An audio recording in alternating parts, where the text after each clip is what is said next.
The herb that we are tasting and discussing today is Hua Jiao, or Chuan Jiao, Sichuan peppercorn.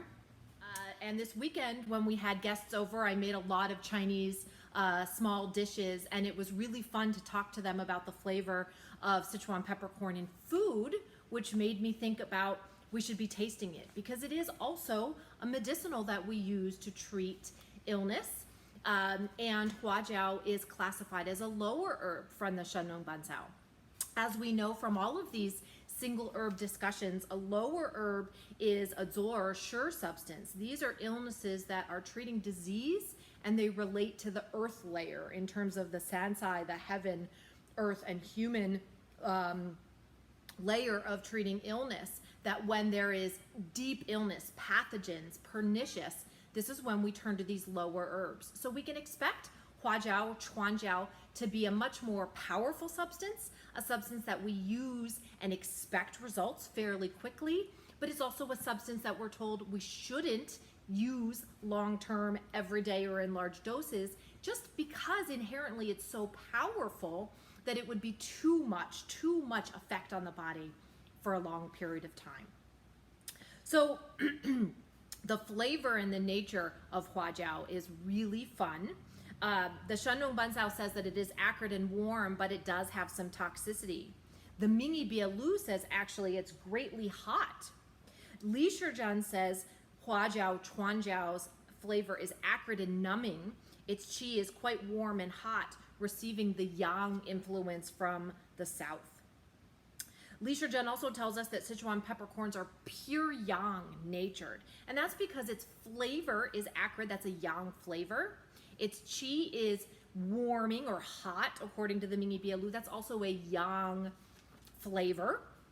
Its qi is very, when you hold Sichuan peppercorn in your hand, it's super light. It's very, when it's dried out, it almost has no weight in the hand. And so that also is going to be much more yang in nature. So everything about this plant is yang. It's yang flavored, it's yang qi'd, it's yang quality in terms of its yin-yang quality of the actual plant. So we should expect it to be very warming, moving, floating, able to affect everywhere because of this yang nature. Yang natured substances are going to act in a yang manner. So when we have things that we need to affect maybe more in the lower parts of the body, we want to think about how are we going to get this very yang moving herb to be more yin and descending. And so that is a great lesson in how will we pair herbs to get them to the part of the body that we want to affect. The clinical applications of the Shenrong Bancao tell us that it's written under the name Du Jiao, and it governs pernicious qi, rebellious cough, warming the middle, chasing out obstructions that are in the bones and joints and skin and muscles. But that actually the Shenrong Bancao, while telling us it's a lower herb, says that if we use Chuan Jiao, Sichuan peppercorns, for long term, the hair will not turn white, the body will be light, and the years will be increased. And I think anytime we hear these statements about an herb creating longevity or lightening the body or seeming something esoteric and magical, we have to put it into perspective. That if we have cold, if we have dampness in the body, that's going to impair the movement of qi. It's going to impair the movement of blood. It's going to mean that the muscles and the tendons aren't nourished the same way. It's going to mean that the internal organs aren't able to have that qi flow in and out of them. And so things become accumulated in the body because of lack of good flow.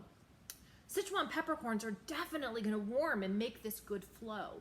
And so in my opinion, when you see something like with long-term use, the hair will not turn white, the body will be light, and the years of life will be extended, it's not because Sichuan peppercorn is a magical substance. It's because that warming and flowing and unblocking effect in a person who needs that warming and flowing and unblocking will be benefited. All the organ systems will work better. There won't be accumulation in the joints and in the muscles. Thus, the kidney qi would be strong. The kidneys will be strong. Their hair won't turn gray because their kidneys are very still vital. Their blood is rich, those kinds of things. The Mingi Bialu tells us that Sichuan peppercorn is great for eliminating cool and cold that are in the zang and the fu organs, any injury by cold. Also, when there's wind with the inability to sweat, we can think about that a little bit like ma huang, that it does have this light, acrid, moving, warming, unblocking quality. So if we have struck by cold, things where the body is like this and tight and the surface is blocked, Hua Jiao is an interesting herb to consider. The Mingi Bialu also tells us that it can treat lumps and knotting or kind of tumor-like things in the abdomen, water swelling and jaundice, as well as toxicity from bugs or fish and killing parasites. And today we may think of Hua Jiao top of the list to kill parasites, but other people are giving us interesting applications of Hua Jiao beyond just killing parasites. The Buncao Gongmu is a fabulous book to turn to because Li Shizhen gathered all of the kind of major materia medica commentaries from famous scholars through history and put them all together in one place. And the Buncao Gongmu tells us that Chuanjiao does enter the lungs to disperse the cold that would be in the lungs, causing a cough. It enters the spleen, therefore eliminating dampness, treating cold and wind damp B syndromes and water swelling when there's diarrhea, or just kind of that in the digestion.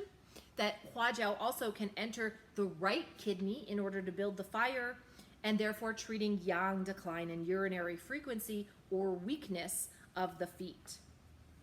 There's also a case example from Li Shizhen that it's presumably it's his case example. He says a 70-year-old woman had diarrhea type illness for 5 years, and they had tried all sorts of things. In Chinese, he actually says the 100 herbs had no effect. And this doctor gave this woman Pingwei San plus Sichuan peppercorn and Huixiang and dates, dazao, prepared this into pills, and the comment is the woman recovered to their satisfaction. Now, there are some commentaries that guide us to reminding us that it is a lower herb. Sichuan peppercorn, we are told that if we eat it too much, we can damage the qi and we can have wheezing, right? Moving the qi too much could be damaging to the qi. Li Pengfei says that excess consumption of Hua Jiao can lead to loss of vision and injury to the channels and the vessels. Again, if you constantly are invigorating the blood, making things move, really scattering and warming, you could dry the blood. You could move the qi too much. And so that reminds us that anytime we see an herb, we should taste it and experience it and say, do we think that the herb we have on hand at this moment actually is a lower herb? Is it that powerful? Do we need to be careful of it? And thus, we should expect results quickly with it and then stop it when our patient is better. Today, we have brewed 15 grams of Sichuan peppercorn. Here's our Hua Jiao picture. And you can see the redness of these Sichuan peppercorns here in the jar. And just taking off the lid, it's so flowery and aromatic. This is a smell that if you are in Beijing and you're standing in one of the hutongs or even any of the larger compounds, you stand there around lunch or dinner time, you're guaranteed to smell this. The smoke of the Hua Jiao as it's being slowly cooked in oil. It's such a common seasoning spice that people are using in Beijing. And that's the flowery, aromatic, light, exciting smell that I get as soon as I open the jar of this Hua Jiao. And you can see that this is a peppercorn that's popped open. I don't know if that translates very well on the camera. You can see how the husks of the peppercorn have done this, and then inside there's a little black seed. You can also get green peppercorns or red peppercorns, and in my experience buying Sichuan peppercorn in China and having good friends that would always gift us really amazing fresh spices when they traveled around China, compared to the quality of the Sichuan peppercorn that I can buy in an Asian market in the United States, it's very different. I think just the fact that it's going to be older and more dry, it's not going to have that same unbelievable aromatic quality. So in choosing the dose that we brew, people often ask me, why did you choose 15 grams or 9 grams or 45 grams? And the first thing is obviously looking at the Shandong Bancao. And since Hua Jiao, Sichuan peppercorn, Chuan Jiao is a lower herb. My number is going to start a little bit smaller. But because it's something that I use quite often, and usually at home I might kind of grab a handful and throw it in the pot, 15 grams didn't seem like it was a huge number to start with. So that's what we've done, is brewed 15 grams in a double-walled thermos overnight. So here's our thermos that we used to brew the 15 grams of Hua Jiao. And this is the tea, and you can see how dark colored it is. So in tasting the Sichuan peppercorn, we do have to match what we read in books with the quality of the herb we actually have on hand at every moment. I've written about this extensively. I talk about it in every single herb tasting. It doesn't matter what a book says. We absolutely need to see what the scholars say. But if our plant is a year old, grew in a torrential storm or a hurricane season, grew during a drought, anything that could have happened to it during its growth or drying or waiting on our shelves, it's going to affect how that plant actually affects our patients and how it works in clinical practice. And that's what all of these single herb tastings are about. So in tasting this Chuan Jiao that we have right now, the smell in the cup is very much like the smell when I open up the container. It's really floral and aromatic, almost perfumey, but it's a very specific perfume. We had a massage therapist here who made some Sichuan peppercorn infused oil for massage. And it was very funny because they gave it to me to use, and I had a very hard time using it medically, because every time I opened this bottle of Sichuan peppercorn oil, I kept thinking I should be eating cucumbers or radishes. So it's an interesting smell that for me has connotations of a flavoring of food.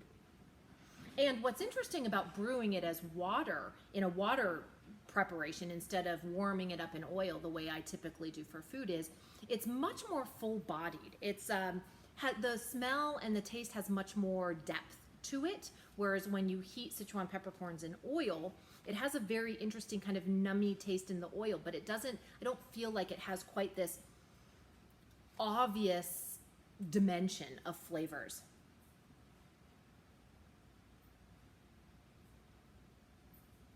So the first experience in my mouth is a little bit like if you've ever had very strong jasmine tea, that it tastes very strong, a little bit bitter, a little like you may not want to swallow it. And I feel it, my lips, inside my lips, on my tongue, I have this slightly nummy sensation. I have kind of a buzzy, it's a very slightly almost bitter, if I didn't know to put my finger on that's the flavor of Sichuan peppercorn. It does have a lightness to it, but its flavor is very, very noticeable, and my entire mouth almost feels like it's seeped in or soaking in this flavor. That leads me to think that 15 grams is a completely acceptable dose to make a profound change for a patient today and tomorrow. I may even start a little bit lower in dose, depending on what herbs I have it paired with, because it's very, very loud. And it's a flavor that I quite like, but it's certainly a flavor that my children will complain about and say, did you put Sichuan peppercorn in this food? When we see a Sichuan peppercorn used in formula, often it's being combined with things like ganjiang and baidoukou, very warm and aromatic herbs, to treat cold and stop nausea. This may be great for on a hot summer day when somebody has guzzled down a couple cups of sweet tea in ice, or ice cream, or the kinds of situations where, because the summer is so hot, it seems logical to cool the body off with raw salads and smoothies. That kind of cold getting into the belly can suddenly be quite uncomfortable and create a lot of turmoil. I might think about this herb for that kind of acute situation. We can see that Sichuan peppercorn is also combined with Tangju and Sharen to warm the middle and dry dampness. And the words in Chinese are that when cold and dampness has sort of become stranded in the middle jiao. So this could be the sequela of bad eating habits, eating a lot of cold things, or this could be something that's a little bit more constitutional, where there's some cold and damp in the middle, I would use a much smaller dose of Hua Jiao if I thought I needed to use it for a little bit of a longer time. We're also told that Sichuan peppercorn can be used topically, and we can use it to stop itching or eczema or scabies, wet skin rashes, or genital itching. So this is also interesting, but I would certainly remember that it's warming, that the Mingi Bialu says that it's quite hot, that we want to use it when there's damp, wet kinds of things, not when there's hot, festering things, unless we paired appropriately with other herbs. Hua Jiao is in Da Jianzhongtang from the Jin-Huai with Ganjiang and Dangshan and Yitang. So that's very interesting that there's this idea of deficiency with Dangshan and Yitang paired with the spicy of Ganjiang and then Sichuan peppercorn to get out this kind of cold and damp. It's also used in Shu Mei Tang, treating abdominal fullness and pain from parasites. And again, that may be what we think about when we turn to Sichuan peppercorn, but at least in the next few weeks, as it gets really hot here, we are about to be June in Asheville, and it's been almost 90 degrees for a week. And we certainly have suddenly pulled ice cubes out of the freezer to add to our food. And as people turn to more cold things, I'm going to be watching digestive symptoms and whether or not this is a good herb to turn to. So I invite you to buy some Sichuan peppercorn from an Asian market, buy some from a Chinese medicine supply place. Compare, are you getting red peppercorns or green peppercorns? How fragrant is it as soon as you open up the bag? Boil some in water and see what you think. Use some in oil and pour over some cucumbers. Enjoy.